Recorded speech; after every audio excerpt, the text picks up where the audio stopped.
नमस्कार। 24 के चैंपियन में आपका स्वागत है और मैं हूं आपके साथ अंजनी कुमार सिंह। 24 के चैंपियन में आज हम बात करेंगे चुनावी सरगर्मियों के बीच कैसे एक वीडियो ने चुनाव की दिशा और दशा बदलने की कोशिश की है। देश के गृह मंत्री अमित शाह का एक वीडियो सोशल मीडिया पर खूब वायरल है और यह वीडियो फेक है, यह अब साबित हो चुका है। लेकिन इस वीडियो पर विपक्ष ने चुनावी माहौल को गरमाने की हर संभव कोशिश की। वह बीजेपी भी अब खुलकर इस मुद्दे पर कांग्रेस पर हमलावर है और इस वीडियो को कांग्रेस ने ही बनाया है। खुद अमित शाह लगातार अपनी रैलियों में ये कह रहे हैं कि कांग्रेस अपने सबसे निचले स्तर पर पहुंच चुकी है। उधर कांग्रेस भी बीजेपी पर हमलावर है। कांग्रेस बार बार ये नैरेटिव सेट करने की कोशिश कर रही है कि बीजेपी देश में आरक्षण को खत्म करना चाहती है।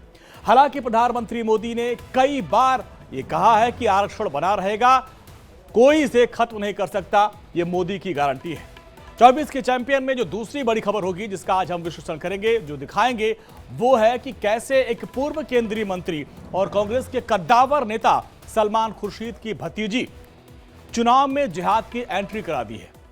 खुर्शीद की भतीजी मारिया आलम, जो समाजवादी पार्टी के नेता, उन्होंने कहा कि अब वोट जिहाद बेहद जरूरी है क्योंकि हम वोट जिहाद ही कर सकते हैं और संघी सरकार को हटाना है।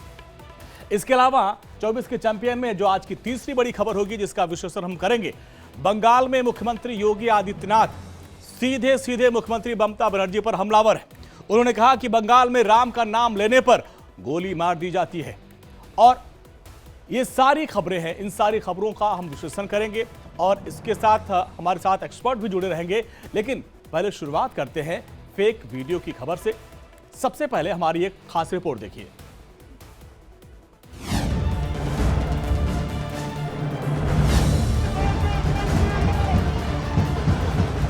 कि उन्होंने मेरा फेक वीडियो बनाकर सबके बीच में सार्वजनिक ये फेक वीडियो बना रहे हैं। मोदी के भाषण को, मोदी की आवाज को उपयोग करके नई नई चीजें गढ़ रहे हैं। हेट स्पीच नहीं करना चाहिए। मोदी जी हमेशा हेट स्पीच करते हैं। देश में चुनाव चरम पर है और इस बीच अब राजनीतिक पार्टियों के कद्दावर नेता एक दूसरे पर खुलकर हमला कर रहे हैं। देश के गृह मंत्री अमित शाह के फेक वीडियो ने चुनाव का माहौल गरमा दिया है। संवैधानिक एससी और ओबीसी का है, वो रिजर्वेशन को हम समाप्त कर देंगे। कांग्रेस पार्टी एक झूठ फैलाकर जनता के बीच में भ्रांति पैदा करना चाहती है। मैं ये बात स्पष्ट कर देना चाहता हूं कि Bharatiya Janata party ST, SC, OBC के आरक्षण की समर्थक है और हमेशा इसके संरक्षक के रूप में अपनी भूमिका निभाएगी। अमित शाह ने यह दावा किया है कि जब से कांग्रेस में राहुल गांधी एक्टिव हुए हैं तब से इसका स्तर गिरता ही जा रहा है। वो उनकी हताशा और निराशा का द्योतक है। जब से राहुल गांधी कांग्रेस की कमान संभाले हैं, राजनीति का स्तर नीचे नीचे नीचे ले जाने का काम कर रहे हैं। अमित शाह ने राहुल गांधी पर हमला बोलने के बाद देश की जनता को यह भी बताया कि कैसे कांग्रेस ने अलग अलग समय मुसलमानों को रिजर्वेशन दिया है। उन्होंने एक प्रकार से 400 पार के लक्ष्य को संविधान बदलने के लिए ये लक्ष्य है और दूसरा एक अपप्रचार कर रहे हैं कि भारतीय जनता पार्टी 400 पार करने के बाद आरक्षण को समाप्त कर देगी। ये दोनों चीजें निराधार और तथ्यहीन है। उधर पीएम मोदी ने भी इस मामले को लेकर कांग्रेस के खिलाफ तगड़ा मोर्चा खोल दिया है। अपनी हर रैली में वो ये कह रहे हैं कि कांग्रेस अब फेक वीडियो से चुनाव जीतना चाहती है। पीएम मोदी कहते हैं कि ये सब एक सोची समझी रणनीति के तहत एआई के जरिए किया जा रहा है। इनकी हालत ये है कि झूठ नहीं चलता है तो हमारे चेहरा उसको उपयोग करके, आर्टिफिशियल इंटेलिजेंस का उपयोग करके उनकी मोहब्बत की दुकान में फेक वीडियो बिकने लगे हैं।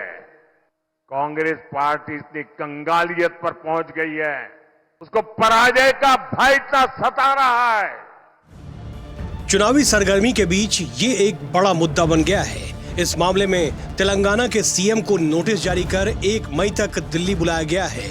गुजरात से भी 2 लोगों को गिरफ्तार किया गया है जिनका संबंध आम आदमी पार्टी और कांग्रेस से है।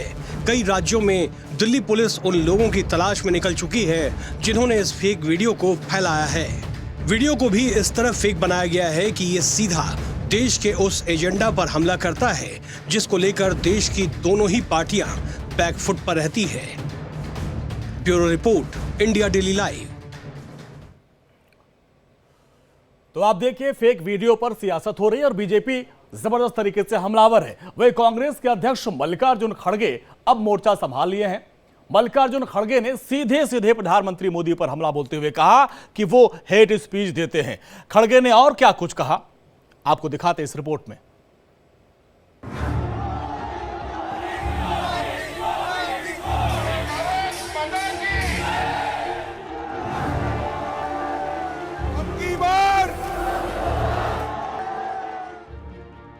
गृहमंत्री अमित शाह के फेक वीडियो को लेकर एक तरफ जहां बीजेपी हमलावर, वहीं कांग्रेस अध्यक्ष मल्लिकार्जुन खड़गे ने भी कमान संभाल ली है। मल्लिकार्जुन खड़गे ने सीधा प्रधानमंत्री नरेंद्र मोदी पर हमला करते हुए कहा कि वो हेट स्पीच देते हैं।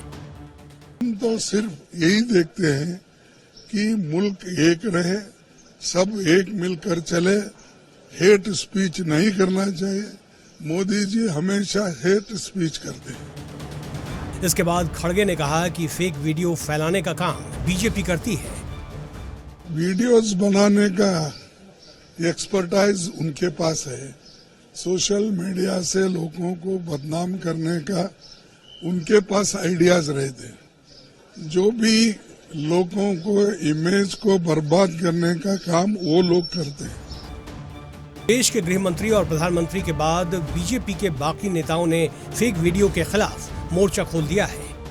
जब विपक्ष के बड़े नेताओं ने झूठ बोलकर प्रचार किया, भय और भ्रम फैलाने का प्रयास किया, उसके बावजूद भी उनको अपनी हार दिखती नजर आई, तो अब डीप फेक के प्रयोग पर उतर आए। प्रदेश की कांग्रेस कमेटी के जो अध्यक्ष हैं उनको भी तलब किया गया है।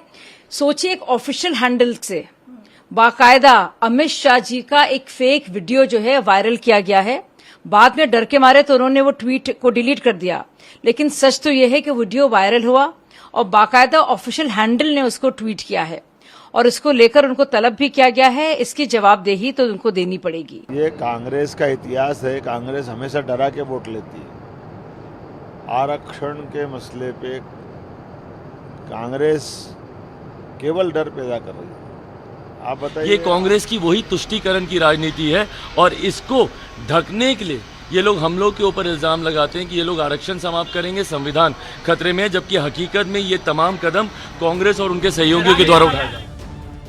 बीजेपी अध्यक्ष जेपी नड्डा ने तो एक कदम आगे बढ़ते हुए कहा कि कांग्रेस इतनी बौखला गई है कि वो अब चुनाव जीतने के लिए फेक वीडियो का सहारा ले रही है। उन्होंने कहा कि जांच के दौरान जो बात सामने आ रही है उसके अनुसार इस वीडियो को फैलाने में तेलंगाना के सीएम के फोन का भी इस्तेमाल किया गया है। अब इतने फ्रस्ट्रेट हो गए, इतने ज़्यादा बौखला गए हैं कि अब वो डीप फेक वीडियोस लेकर के आ रहे हैं। और सबसे दुख की बात यह है कि यह तेलंगाना की इन्वेस्टिगेशन बता रहे हैं कि तेलंगाना के मुख्यमंत्री के टेलीफोन से यह सोशल मीडिया में अपलोड हुआ और इन इंडिया अलायंस के नेताओं को शर्म नहीं आती, न इनकी पार्टियों को शर्म आती है। साफ है, चुनाव के अभी 5 चरण बाकी हैं। ऐसे में हर चरण से पहले कोई ना कोई नया मुद्दा सामने आता है, जिसके बाद वो चुनावी मुद्दा बन जाता है। Bureau report, India daily live.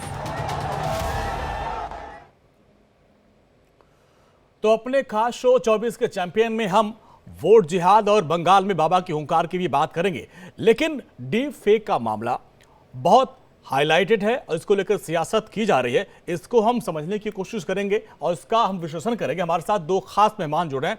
एक हमारे साथ जुड़ रहे हैं हमारे वरिष्ठ पत्रकार रामकृपाल सिंह जी और हमारे पॉलिटिकल एडिटर ब्रह्म प्रकाश दुबे हमारे साथ जुड़ रहे हैं। ब्रह्म प्रकाश, सबसे पहले आपके पास आएंगे। आप हमारे दर्शकों को बताएं कि इस पूरे फेक वीडियो मामले में क्या एक्शन हुआ है और इसमें क्या कुछ पार्टियों के नाम भी सामने आए हैं, क्योंकि खबर है कि जो गुजरात से 2 लोग गिरफ्तार किए गए 2 पार्टी के कार्यकर्ता हैं, वो जरा विस्तार से बताएं। इसके बाद रामकृपाल सर के पास चलेंगे। बिल्कुल बिल्कुल, देखिए इस मामले में पुलिस ने एफआईआर की है और इसके बाद एक्शन शुरू हुआ है। गुजरात, मध्य प्रदेश समेत कई राज्यों में जो है तलाश जारी है। अभी कुछ देर पहले खबर आई थी कि मध्य प्रदेश के छतरपुर जिले में भी दिल्ली पुलिस की एक टीम पहुंची है, गुजरात में भी तलाश जारी है। तो जिस तरह से एक डीप फेक वीडियो सामने आया है, वो भी गृह मंत्री का, बड़े नेता का, उसके बाद जो है पुलिस हरकत में है, मामले की जांच कर रही है। लेकिन सबसे बड़ी बात यह है देखिए कि लोकसभा चुनाव के वक्त में ये वीडियो वायरल हुआ है। आरोप कांग्रेस पार्टी के नेताओं पर लग रहे हैं। प्रधानमंत्री नरेंद्र मोदी, गृह मंत्री अमित शाह लगातार इस मुद्दे को उठा रहे हैं और कांग्रेस पार्टी को इस मुद्दे पर घेरा जा रहा है कि कांग्रेस पार्टी के नेता जो है फेक वीडियो फैला रहे हैं। तो चुनाव का दौर है, मुद्दा बनाने की कोशिश है बीजेपी की तरफ से कि कांग्रेस किस तरह से फर्जी वीडियो फैलाती है, परसेप्शन बनाने की देखिए लड़ाई है। पुलिस इस मामले पर अपनी तरफ से कार्रवाई कर रही है, मामले की जांच कर रही है। लेकिन सवाल है कि जनता के बीच किसके खिलाफ कैसा परसेप्शन बनता है, क्योंकि बीजेपी बड़े स्तर पर इस मुद्दे को उठा रही है, जनता के बीच जा रही है कि किस तरह से कांग्रेसी नेता फेक वीडियो को फैला रहे हैं। चलिए ब्रह्मप्रकाश आएंगे आपके पास अपडेट के लिए। रामकृपाल सर के पास चलते हैं। सर बहुत बहुत स्वागत है आपका। और आपने एक लंबा वक्त देखा है, तमाम चुनाव को देखा है, सभी पार्टियों को समझा है, जाना है, लेकिन इस तरीके का ये पहला वाकया होगा जब इस तरह से एडिटेड वीडियो गृह मंत्री का और एक सबसे सेंसिटिव मुद्दे पर फैला गया। इसको लेकर इस चुनाव पर इसका कितना असर पड़ेगा?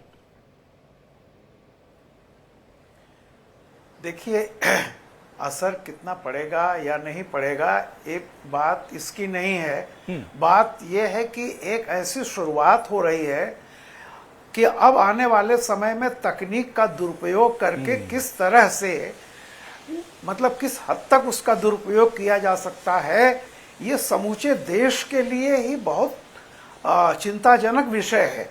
और irrespective of the party line, मतलब कोई पार्टी का इससे मतलब नहीं है।